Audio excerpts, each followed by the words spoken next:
Hello, my name is Courtney Sola, and in this video I will be discussing my capstone research project for UNCW's Master of Higher Education program.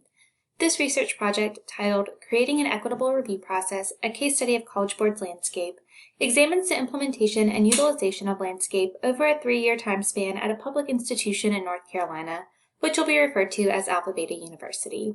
Since Landscape is still in its piloting phase, it is important to evaluate the impact it has had on institutions in creating a more equitable and holistic review process. Participating in a holistic review process is a cornerstone of post-secondary institutions with varying levels of selectivity.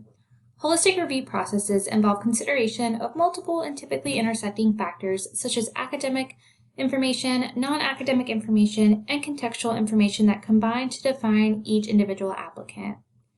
College Board has recently created Landscape, formerly known as the Environmental Context Dashboard, to provide colleges with better context related to the applicants' socioeconomic backgrounds and challenges that they have encountered throughout high school. When evaluating a holistic review process, Landscape really seeks to talk more about and provide context to the different background and opportunities that are available to each student. Information in Landscape is broken into 3 indicator categories that are supposed to help provide that background and opportunities context to institutions.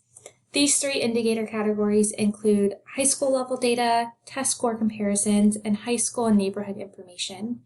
Information included in these indicators are listed on the screen. One of the most important measures, high school and neighborhood information, are averaged together based on the 6 indicators and presented on a 1 to 100 scale to provide a neighborhood average and a high school average that's available for every single student who has a dashboard on Landscape. Students with a higher average on the scale indicates a higher level of challenge related to educational opportunities and outcomes, and once again relates to the background and opportunities used to evaluate in a holistic admissions review process. For my research design, I took a case study approach. Consistent with the state case study approach, data in regards to the implementation at Alpha Beta University will come from multiple sources, including interviews, office reports, and admissions data. To answer my research questions, which are listed on the screen, I first conducted interviews with the Director of Admissions, Director of Strategic Initiatives, Assistant Director, and 2 admissions counselors at Alpha Beta University. I also utilized data to answer my research questions. Data was collected from the 2018, 2019, and 2020 application years at Alpha Beta University. These years were significant because 2018 was the first year Landscape was piloted at Alpha Beta University, 2019 was the second year, and then most recently, fall 2020, was the first year that Landscape data was available for every applicant in the application review portal at Alpha Beta University. These methods produced both qualitative and quantitative data that allowed for a deep analysis of my case. Both the quantitative and qualitative findings can be found on the screen. When utilizing admissions data to evaluate standardized test scores in relation to racial and ethnic backgrounds, I extracted admitted student information from the data I received and then found the average SAT for each racial and ethnic type for each year and then the 3-year average. When utilizing admissions data to evaluate standardized test scores in relation to a student's environment and socioeconomic backgrounds, I utilized the North Carolina Department of Commerce's tier rankings of the state's 100 counties based on their socioeconomic well-being.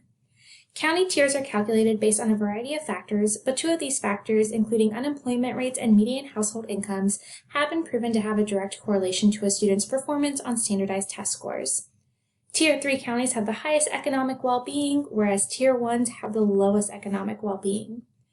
Just like before, I extracted admitted student data information and then found the average SAT for each North Carolina county tier for each individual year, but then also the 3-year average. You can also see some quotes from my qualitative findings on the bottom of the screen. All of my findings, listed in the upper right-hand corner of your screen, relate to 3 distinct themes in my research. The first theme, that of standardized test scores being a product of the environment in which a student lives and learns, is demonstrated by the difference in average test scores in each tier designation by the data pulled. As discussed in the literature, researchers have found that high-income students experience advantages as it relates to standardized testing. Based on data from Alpha Beta University, admitted students from Tier 3 counties have a higher average test score than Tier 2 and Tier 1 counties. Since North Carolina County tier designations are partly based on socioeconomic status, a conclusion can be made from the data that students with a higher SES status do have higher test scores than their peers from lower SES status. The second theme that arose from the data collected is that standardized test score performance does have a relationship to a student's racial and ethnic background.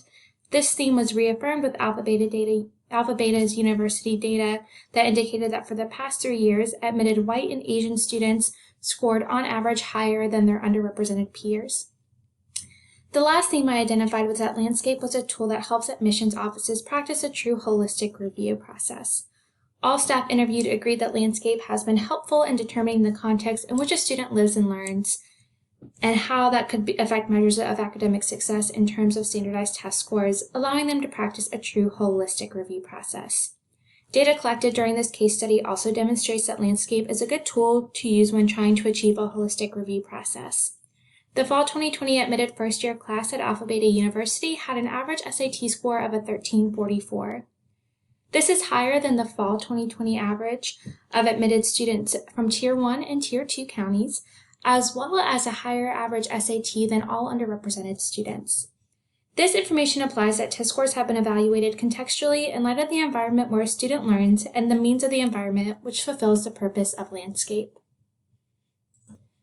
Moving forward, institutions that currently pilot Landscape should continue to use the tool in its practices. Those who do not utilize Landscape at this time should consider implementing this tool in its future review processes.